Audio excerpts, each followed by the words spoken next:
So you guys really wanted to know what Ruckus is. Well, that was it right there. You want Ruckus embodied in one game? If you could just see one score, do you get it now? That is Ruckus. And why do we look for it? Because look at the type of tickets that the Stage 5 Ruckus, that's what that is. There is no remission once you get to a score like that. It allows you to hit this, and a 1,200, and a 1,300, and a 1,400. Those type of game environments, if you can predict them, allow you to build what I like to call Ruckus same game parlays. What kind of Ruckus same game parlays? Oh, I don't know. How about the plus 800, 2 points for Clayton Keller, 2 points for Leon Draisaitl? Was that not enough after getting your plus 800s towards the end of last week? Fine. How about we give you a plus, 1,600 with Evan Bouchard for 2 points, Clayton Keller for 2 points. So that is a winning Monday via the Pirate Parlay. It's not easy to hit plus 1,600, and we are hitting something like it, a variety of it, whether it's plus 800, 1,200, 1,600, the frequency at which we do that. Go ahead. Say, no, everybody does that. They do that? Oh, okay, do me a favor. Put the link to the video. Show me the people who are hitting this many in 1 week. They don't exist. Anyway, I guess you're looking for some more Ruckus on a Tuesday. Are you? We'll get to that in just a second, but I'm going to talk about a team who you turned your back on. You turned your back on them because that's what you do. At the first minute that something's going wrong, you know how many people have been saying Boston's garbage? Like Boston's Boston trash team. And then when they come back and they beat the Stars, so now they're no longer a trash team. 1:47 p.m. trash team, and then 4:47 p.m. non-trash team. You can't be fickle like the mob. You got to consider yourself better than that.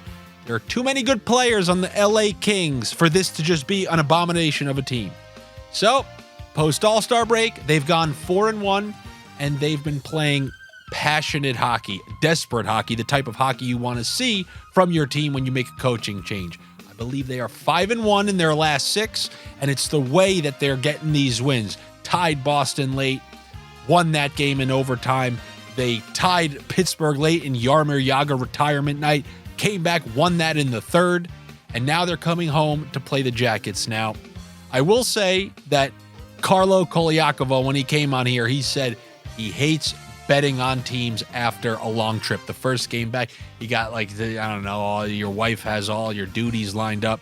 That probably applies more to teams who are on that long West Coast trip than a team who's just played a few games on the road and then came back. Especially when you're a team like the Kings who can't afford to mail any in. I think the situation that they found themselves in, they can't just be mailing in this game against Columbus.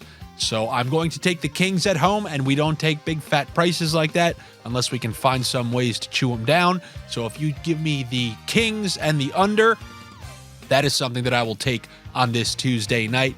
And also, when the Kings are playing well, they're playing good defense.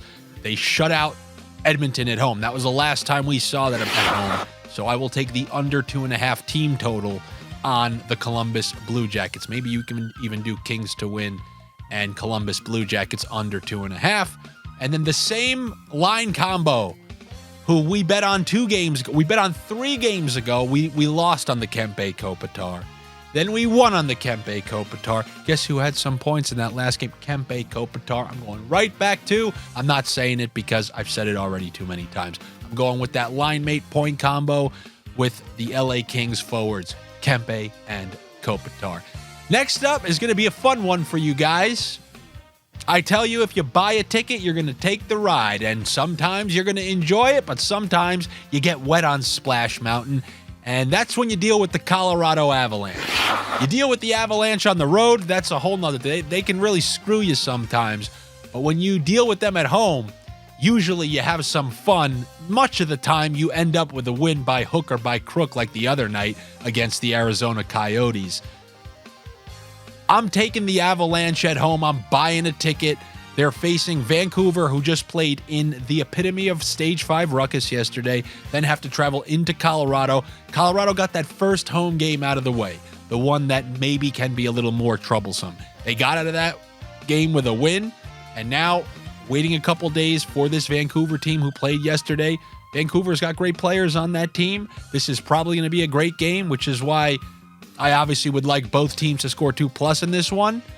And I'm gonna take the Avalanche here. And the way things are going between these two teams, I think I'd be doing myself a disservice if I didn't take the over 6.5. And I do want to mention, with these Vancouver Canucks, the reason I was able to slap those 2-point parlays, a whole bunch of them that you saw at the beginning of this video, was because Demko wasn't starting yesterday. For me, and I told them this on the Patreon, that kind of takes the Canucks off the board for me. I said, I'm okay if you still want to bet them, but it's clearly different than if Demko plays. You got Casey DeSmith in there. And if Casey DeSmith is in there, what am I thinking in my head? Oh, he may let some in, which means Vancouver may have to press a little more. This game could be Ruckus. What Ruckus? Ruckus.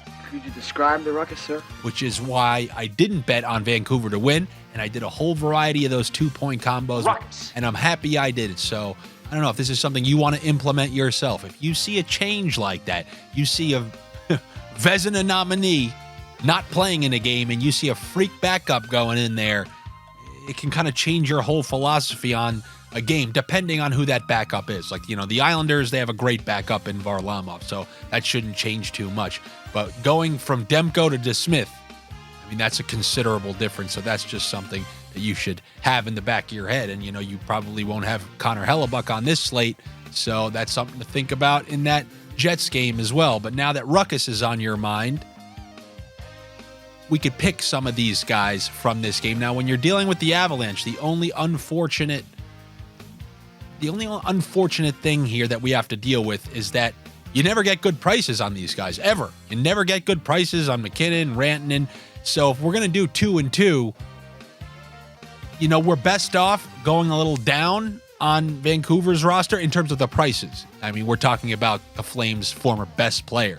But if we take Lindholm for 2 points and McKinnon for 2 points, that will fetch us a good price. If we go Makar for 2 points and then JT Miller coming off a 4-point night, that will fetch us a good price. When you do those, the way I look at it, you don't have to enter those exact things. You can sniff your own way. The way I did it in that Vancouver game was $10, $10, $10, $10, $10, hoping to hit. I mean, one would clear them. You're talking about like plus 1,400. One hit cleared all of them. Now, Pettersson didn't get to 2 points. Neither did Lindholm. But Hughes, Besser, Miller all did. So all my tickets with those guys cashed. And obviously, I did little mixes with Boldy and Kaprizov and Eriksson Ek. So that's how I kind of deal with Ruckus situations when I'm not exactly sure and the prices vary. I just, 10, 10, 10, 10. It's like one bet spread a whole bunch of different ways, and if one hits, you clear them all and more, and that's what I was able to do in that game. That's probably the same approach that I will take in this Vancouver Canucks Colorado Avalanche game. Now, outside of that, one that I'm conflicted with, a game that I'm absolutely conflicted with, is this Ottawa Senators Florida Panthers game, and it's because of the Florida Panthers. Obviously, if this was 2 years ago, oh my God, the Cardiac Cats version of the Panthers versus Ottawa, I would love the Ruckus potential. Oh yeah, 2 points here, 2 points there, 2 points. Oh, you want a point, you get a point. But it's Florida that really strikes the fear of God into me. Every single one of these recent games, I showed you that list. When was the last time someone scored more than 2 on them? Was it Minnesota like weeks ago before the All-Star break? Even in that obliteration of Tampa was able to get 2 goals on them. So am I going to say, oh yeah, let's just go up and down, 2 points, 2 points, 2 points? I actually think I'm going to try some line mate combos here. Give me Kachuk for 2 points and Sam Bennett for 2 points. And then give me Barkov for 2 points and Carter Verhaeghe for 2 points. So those are some variations there. And then lastly, just for that guy who's probably been asking for it this last little stretch, both teams to score 2+, I'm going to do it in the Colorado game, and then I'm going to do it in the Devils game. That will bring you to plus money, both of those two teams. So if you take both teams to score 2+ in Colorado, Vancouver, both teams to score 2+ in Jersey, Washington, that bet will actually bring you to plus money. I guess I'll touch on that one for a quick second. I think there's hidden Ruckus potential in that game. What you saw from New Jersey, I mean, they're getting these offensive contributions now. The question is Dawes going to give them enough goaltending? But this game is on the road in Washington. We know what I've thought of Washington long term. They're still kind of lingering. They have a lot to play for. They're not far behind the Devils in the standings. I took them against the Canadiens. While I'm tempted to take them, the Devils are just kind of winning too many games. I want a line mate combo in this game. There is sneaky Ruckus potential for the 2 points here, 2 points there. But I will take Strome and Ovechkin for a point. So both of those together, a little line mate power play, player prop parlay. And that is what I have for you on Tuesday. Good luck to you. Better luck to me. We'll see how this one goes, but you know, it's starting to get ridiculous with some of these payouts that we've been cranking out here. Hopefully it will continue tonight. As always, I will update these picks. I will add to them. I will add any sort of last-minute tidbits that need to be known on the Patreon. I had some more people join. So happy to have you guys. Hopefully you guys were able to cash in on some of those.